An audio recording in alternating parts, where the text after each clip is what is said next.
মই আপোনালোকৰ নিউজ চেনেলৰ জৰিয়তে আপোনালোকৰ এই খেতিয়কৰ শুভেচ্ছা দিবৰ কাৰণে আহিছোঁ। আমি কৃষক ৰাইজ আমি এনেকৈ পথাৰত আজি আহাৰৰ পৰা শাওণৰ মাহত এই ভৰি দিছোঁ। আজি শাওণৰ 2 তাৰিখ আৰু আমি পথাৰত বোকা কৰিছোঁ। আমাৰ মহিলাসকলে ৰুৱে। এতিয়া আমাৰ বৰ্তমান আৰু প্ৰায় এমাহেই আছে, খেতি এদাই নহয়। এই খেতিখিনি কৰি যাব লাগিব আৰু এনেকৈ পথাৰত থাকিবই লাগিব। আৰু এতিয়া প্ৰথম আৰম্ভ হৈছেহে আৰু প্ৰায় 20 বিঘা মাটি খেতি কৰিবলৈ আছেই।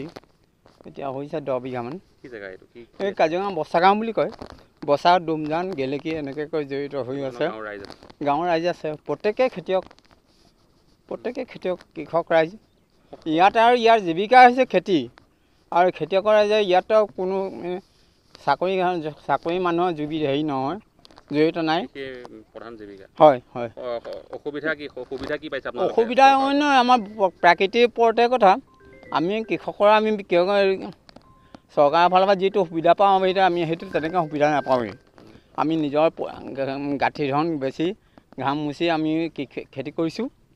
আমি ধৰক প্ৰকৃতিৰ পৰা আমাৰ ইয়াত দেখিছেনে, আমাৰ কোনো পানীৰ সুবিধা নাই।